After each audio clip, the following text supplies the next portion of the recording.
Chapter number 17 है। अच्छा, before we start मैं आप लोगों से कुछ ना बेसिक सवाल पूछता हूँ फार्माकोलॉजी के। आप लोगों को सारों में चार्ट बॉक्स में इसका रिप्लाई करना है। अच्छा, आप मुझे को बता सकता है कि drug of choice travellers diarrhoea क्या होती है? Drug of choice travellers diarrhoea में क्या होती है?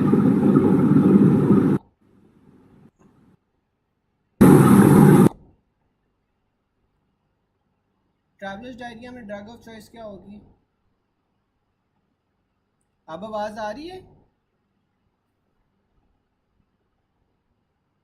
आप सबको आवाज़ आ रही है मेरी? चलो, हाँ, नॉरफ्लॉक्सासिन इज ग्रेटर देन डायफेनॉक्सिलेट। ठीक है, ट्रैवलर्स डायरिया में ये होती है। अच्छा, चलो आप मुझे कोई बता सकते हैं कि क्लोस्ट्रीडियम डिफिसिल के अंदर हमारे पास ड्रग ऑफ चॉइस क्या होती है? क्लोस्ट्रीडियम डिफिसिल में हमारे पास ड्रग ऑफ चॉइस क्या होगी?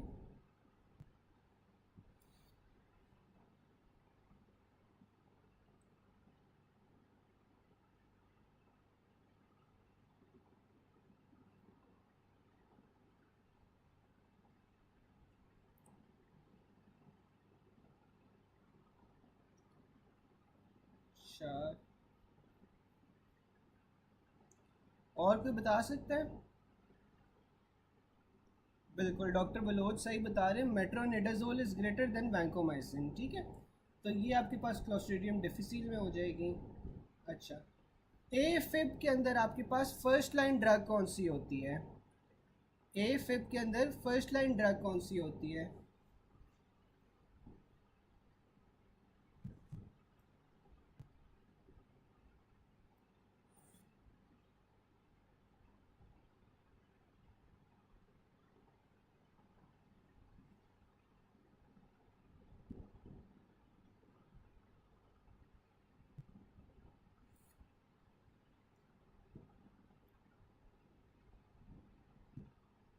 फर्स्ट लाइन आपके पास ए फिब में बीटा ब्लॉकर्स होते हैं। ठीक है, बीटा ब्लॉकर्स होते हैं, डॉक्टर सफाना ने सही बताया। जो आपके पास ए फिब है इसके अंदर फर्स्ट लाइन ड्रग जौन सी होती है वो बीटा ब्लॉकर्स होते हैं। बाकी आप सही कह रहे हो, हेपरिन वगैरह भी यूज़ होती है, वेरापेमल भी यूज़ होती है, लेकिन आपके पास जो फर्स्ट लाइन ड्रग होती है वो बीटा ब्लॉकर्स होते हैं। ठीक है, ए फिब में। अच्छा, अब मुझे कोई बता सकता है कि सब अरेकिनॉइड हेमरेज के अंदर आपके पास कौन सी ड्रग होती है? सब अरेकिनॉइड हेमरेज में आप कौन सी ड्रग दोगे?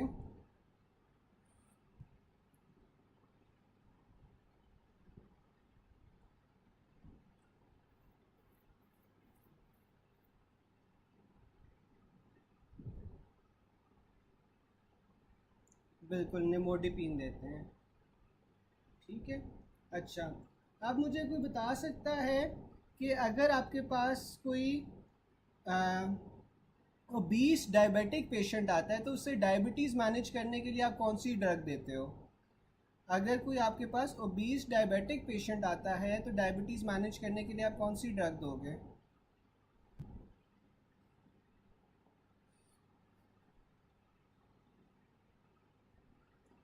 बिल्कुल, मेटफॉर्मिन।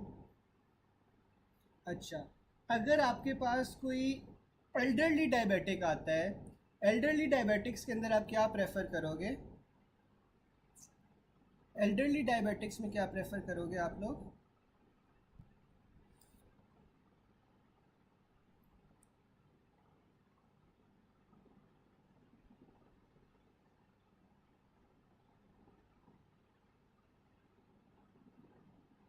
बिल्कुल, टॉल बीटा वर्ड। चलें, हम लोग अब शुरू करते हैं फार्माकोलॉजी। हमारे पास पॉइंट नंबर 395 है। इसमें सबसे पहले वो बता रहा है कि drug of choice for motion sickness. Drug of choice motion sickness के लिए आपके पास क्या होती है? स्कोपोलामीन होती है। ठीक है, एयर सिकनेस के लिए आपके पास साइक्लिजीन होती है। माउंटेन सिकनेस के लिए एसिटाजोलामाइड है। मॉर्निंग सिकनेस के लिए आपके पास पैराडॉक्सिम है। और मोशन सिकनेस के लिए आपके पास स्कोपोलामीन है। ठीक है, अगर स्कोपोलामीन नहीं होगी ऑप्शंस में तो आप फिर मैक्लेजीन भी चूज़ कर सकते हो। एयर सिकनेस में साइक्लिजीन आ गई, माउंटेन सिकनेस में एसिटाजोलामाइड आ गई, मॉर्निंग सिकनेस में आपके पास पैराडॉक्सिम आ गई, और मोशन सिकनेस में स्कोपोलामीन है। ठीक है, अब drug of choice for diabetic with hypertension. तो अगर पेशेंट को डायबिटीज़ भी है और साथ में हाइपरटेंशन भी है तो हाइपरटेंशन के लिए आप कैप्टोप्रिल देते हो जो कि एस इनहिबिटर है, ठीक है।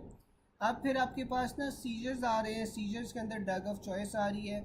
सबसे पहले हमारे पास पार्शल सीजर्स आ जाते हैं।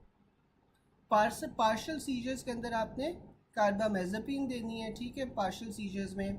और साथ में आपने अगर नियोनेट्स हैं तो उसमें आपने फिनोबार्बिटॉल देनी है। जो टॉनिक क्लॉनिक सीजर्स हैं, टॉनिक क्लॉनिक सीजर्स के अंदर आप सोडियम वैल्प्रोएट देते हो।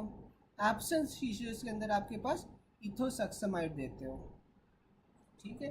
फिर मायोक्लॉनिक सीजर्स आ जाते हैं। मायोक्लॉनिक सीजर्स में और जो आपके पास टॉनिक क्लॉनिक सीजर्स है उसमें एक ही दवाई यूज़ होती है विच इज़ सोडियम वैल्प्रोएट, ठीक है।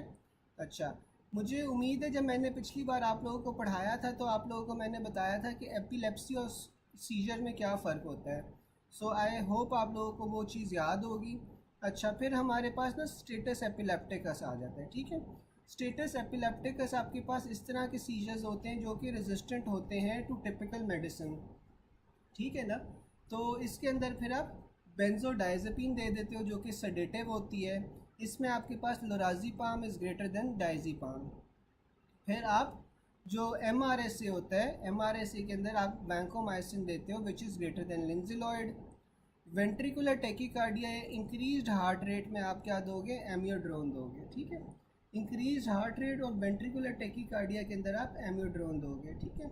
अच्छा, अब मुझे बता सकता है कि रेट कंट्रोल इन एट्रियल फिब्रिलेशन के अंदर आप क्या देते हो। एट्रियल फिब्रिलेशन में रेट कंट्रोल करने के लिए आप क्या दोगे, कोई बता सकता है?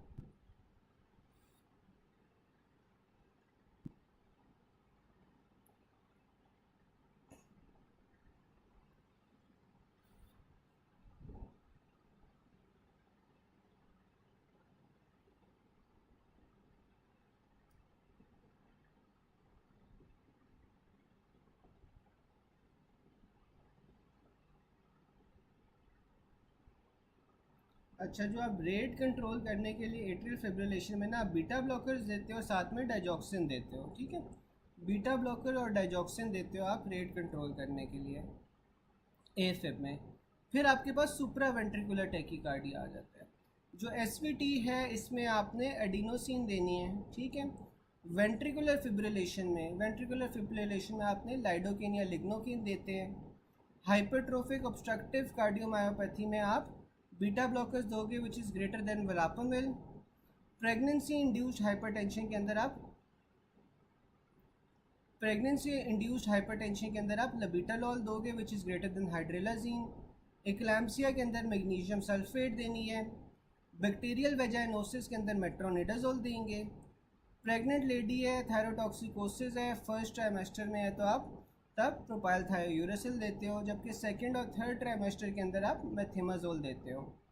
अपर GI ब्लीड के साथ आ जाए तो अपर GI ब्लीड में आपने टर्लीप्रेसन को प्रेफर करना है over octreotide. In a patient of asthma and IHT which drug should be use to control BP during operation, ठीक है। तो एस्थमा के साथ या IHT के साथ पेशेंट आया है तो आप ऑपरेशन के दौरान कौन सी ड्रग दोगे टू कंट्रोल BP, तो आप नाइट्रोग्लिसरीन दोगे क्योंकि नाइट्रोग्लिसरीन जौन सी होती है वो वेजोडाइलेटर होती है।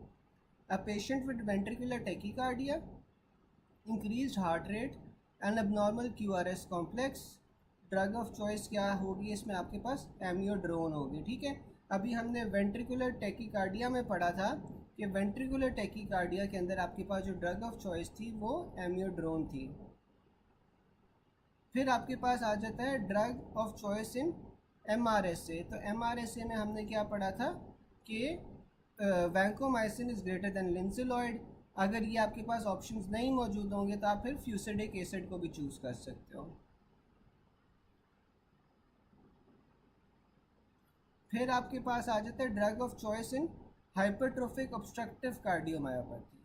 तो हाइपरट्रोफिक ऑब्स्ट्रक्टिव कार्डियोमायोपैथी के अंदर आपने बीटा ब्लॉकर्स को प्रेफर करना है ओवर वरापामिल, ठीक है। हाइपरट्रोफिक ऑब्स्ट्रक्टिव कार्डियोमायोपैथी में आपने बीटा ब्लॉकर्स को चूज़ करना है ओवर वरापामिल, ठीक है।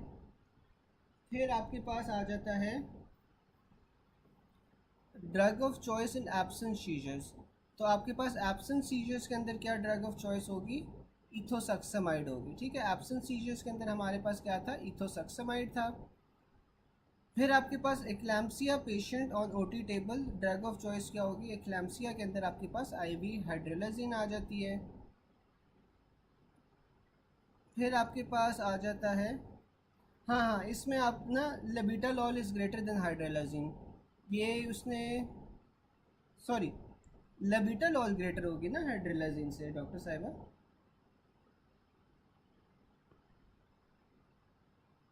फिर आपके पास आ जाता है a female with fishy smell, vaginal discharge, clue cells on seen on microscopy, तो आपके पास जो बैक्टीरियल वेजाइनोसिस है उसके अंदर मेट्रोनिडाजोल दे रहे थे। A female has burning pain during urination etcetera, she is diagnosed with having UTI, ठीक है। The organism cultured is identified as oxidase positive, non lactose fermenting, greenish colour and fruity smell, तो ये आपके पास Pseudomonas का scenario है और Pseudomonas से UTI हो रहा है। तो अगर यूटीआई कॉज बाय सूडोमोनास है तो इसमें आपने सेफ्टाजिडीन देनी है, ठीक है। फिर आपके पास आ रहा है 5 month pregnant lady with thyrotoxicosis, तो इसमें आपके पास मेथिमाजोल होगी।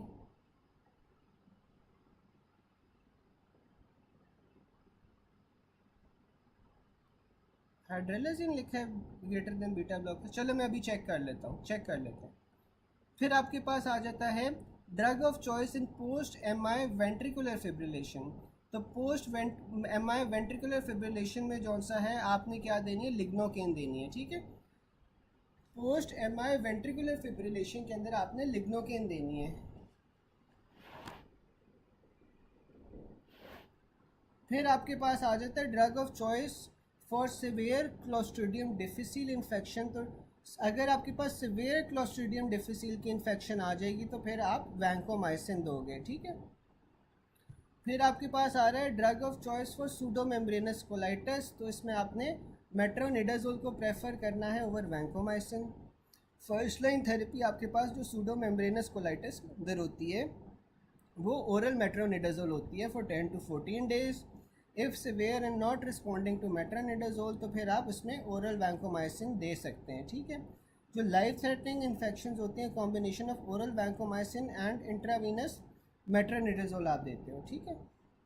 तो अगर आपके पास ऑप्शन में वैंकोमाइसिन प्लस मेट्रोनिडाजोल है तो आपने उसे प्रेफर करना है। मॉर्फिन आप टर्मिनल कैंसर पेशेंट्स में देते हैं। Unknown CLD patient presents with upper GI bleed, upper GI bleed में आपने ऑक्ट्रियोटाइड देनी है, ठीक है। इसमें आपने याद रखना है कि terlipressin is greater than octreotide.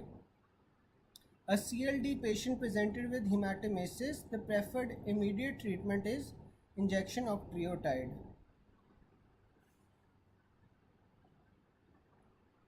हाँ, अच्छा डॉक्टर हमारा इसमें इस तरह है, हाँ जिस तरह बिल्कुल डॉक्टर बुशरा आपको कह रही है ना कि नॉर्मली जौन सा है ना, आप एक्लेम्सिया के अंदर आप प्रेफर करते हो लबीटालॉल को हाइड्रोलाजीन पे, ठीक है। लेकिन अगर वो इमरजेंसी सिचुएशन आ जाए, जिस तरह आपके पास फौरी तौर पे पेशेंट आया हुआ है विद साइंस एंड सिम्टम्स, तो तब आप जौन सा है ये ना हाइड्रोलाजीन को प्रेफर कर सकते हो लबीटालॉल में, लेकिन वैसे जौन सा है आपने लबीटालॉल को ही प्रेफर करना है। फिर आपके पास आ रहा है ulcerative colitis, sorry travellers diarrhoea में आपने नॉरफ्लॉक्सिसिन देनी है ग्रेटर देन डायफेनॉक्सिलेट। अल्सरेटिव कोलाइटिस के अंदर आपके पास ड्रग ऑफ चॉइस क्या होती है, अल्सरेटिव कोलाइटिस के अंदर आपने सल्फासेलाजीन देनी है। A 21-year-old boy with acute ulcerative colitis, treatment of choice should be IV corticosteroids। तो acute आपके पास जो conditions आती हैं ना, acute ये ulcerative colitis के अंदर आपने steroids देने हैं, जबकि maintenance therapy के अंदर आपने sulfasalazine देनी है। बैक्टीरियल वेजाइनोसिस के अंदर ड्रग ऑफ चॉइस क्या होती है, बैक्टीरियल वेजाइनोसिस के अंदर आपके पास मेट्रोनिडाजोल होती है। गैस गैंग्रीन में आप पेनिसिलिन देते हो। नाइसेरिया मेनिंजाइटिस में भी आपने पेनिसिलिन देनी है। अगर कोई सिस्टेमिक फंगल इन्फेक्शन हो जाएगी तो उसमें एम्फोटेरिसिन बी देंगे। Drug of choice for gas gangrene, तो गैस गैंग्रीन के आपने पेनिसिलिन देनी है। बी स्टिंग के साथ आपके पास पेशेंट आ गया और एलर्जी वाले सिम्टम्स हैं तो आपने फिर IM एड्रेनलिन देनी है। गोनोरिया के लिए आपने सेफ्ट्राइक्सोन देनी है। बैक्टीरियल मेनिंजाइटिस के अंदर भी आपने सेफ्ट्राइक्सोन को प्रेफर करना है ओवर पेनिसिलिन जी। फिर आपके पास हाइपोथायराइडिज्म के अंदर जब थायराइड लेवल्स कम है तो तब आपने लीवोथायरॉक्सिन देनी है। ड्रग ऑफ चॉइस में फंगल साइनोसाइटिस आपके पास एम्फोटेरिसिन बी आ जाएगा। Drug of analgesic in acute pancreatitis, तो एक्यूट पैंक्रियाटाइटिस के अंदर ना आपने पैथिटीन देनी है, ठीक है। उसके अलावा आपके पास जो पोस्ट सर्जिकल एस्थमा के पेशेंट्स होते हैं उसमें भी आप पैथिडीन देते हो, ठीक है। फिर आपके पास आ जाता है most common drug used in nasal and fungal infections, तो ये आपके पास एम्फोटेरिसिन बी होगी। एंडोमेट्रियोसिस के लिए आपने मेड्रॉक्सी प्रोजेस्ट्रॉन को प्रेफर करना है ओवर डानाजोल, ठीक है। एंडोमेट्रियोसिस के अंदर मेड्रॉक्सी प्रोजेस्ट्रॉन को प्रेफर करना है ओवर डानाजोल। यूरिनरी इनकॉन्टिनेंस के लिए आपके पास ड्रग ऑफ चॉइस क्या आ जाती है, ऑक्सीब्यूटाइनिन आ जाती है, जो यूरिनरी इनकॉन्टिनेंस में देते हो। Drug of choice for moderate to severe congestive heart failure में आप एस इनहिबिटर्स या कैप्टोप्रिल देते हैं। Drug of choice in obsessive compulsive disorder, तो आपने वो क्लोमिप्रामीन देनी है ऑब्सेसिव कंपल्सिव डिसऑर्डर के अंदर। Drug of choice for breast cancer in pre menopausal women, अगर प्री मीनोपॉजल वुमेन आ जाएगा तो आपने टेमॉक्सिफिन देनी है। अगर पोस्ट मीनोपॉजल वुमेन आ जाएगा तो आपने एनेस्ट्राजोल देनी है विच इज़ एन एरोमेटेज इनहिबिटर। टेमॉक्सिफिन जो सी है ना, ये ईस्ट्रोजन रिसेप्टर एगोनिस्ट होती है यूट्रस के अंदर, ठीक है ना। तो इसलिए फिर आपके पास रिलॉक्सिफिन जो सी होती है is an estrogen receptor antagonist in the uterus. Tamoxifen is for pre menopausal women with high risk of breast cancer, जबकि रिलॉक्सिफिन आप पोस्ट मीनोपॉजल वुमेन के अंदर दे रहे होते हो with high risk of breast cancer. Drug of choice for hirsutism, तो hirsutism के अंदर आपने साइप्रोटेरोन एसिटेट देना होता है जो कि एक एंटी एंड्रोजन होता है। Initial drug of choice for treatment of influenza virus, तो इन्फ्लुएंजा वायरस के अंदर आपने ऑस्टेलमीवीर देनी है, ठीक है। ऑस्टेलमीवीर आप इन्फ्लुएंजा वायरस के अंदर देते हो। Drug of choice taenia solium या पोर्क इन्फेक्शन के अंदर आपने प्राजिक्वेंटल देनी है, ठीक है। आगे उसमें बॉक्स में यही सिनेरियोज बताए हुए हैं। अच्छा, यहाँ तक किसी को कोई चीज़ ना समझ आई हो या कोई चीज़ रिपीट करनी हो या कोई चीज़ ना याद हो रही हो तो बताओ।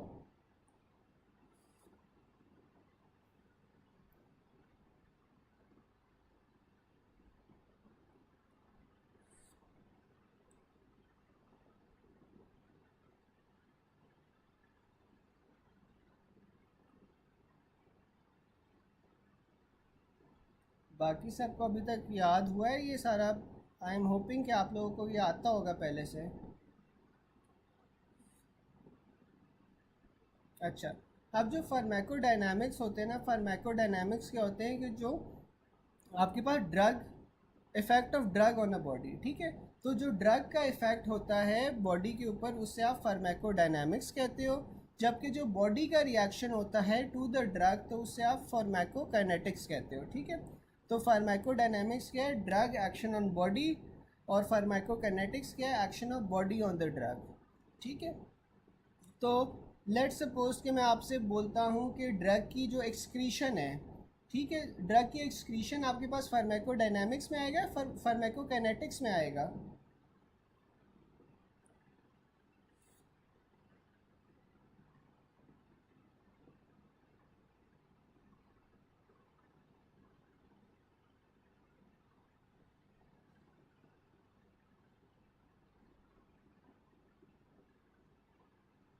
अच्छा, काइनेटिक्स में आएगा। अब जैसे आप नाइट्रोग्लिसरीन देते हो विच इज़ अ वेजोडाइलेटर, तो ये जो नाइट्रोग्लिसरीन का वेजोडाइलेटिंग इफेक्ट है ये आपके पास फार्माकोकाइनेटिक्स में आएगा, फार्माकोडायनामिक्स में आएगा।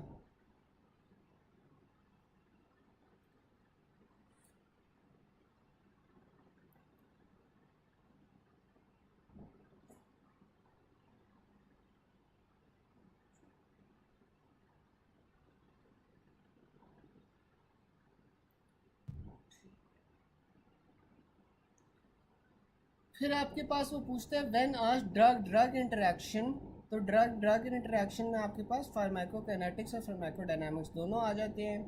टैकीफाइलैक्सिस क्या होता है, tachyphylaxis is rapid decrease in responsiveness to the drug, ठीक है।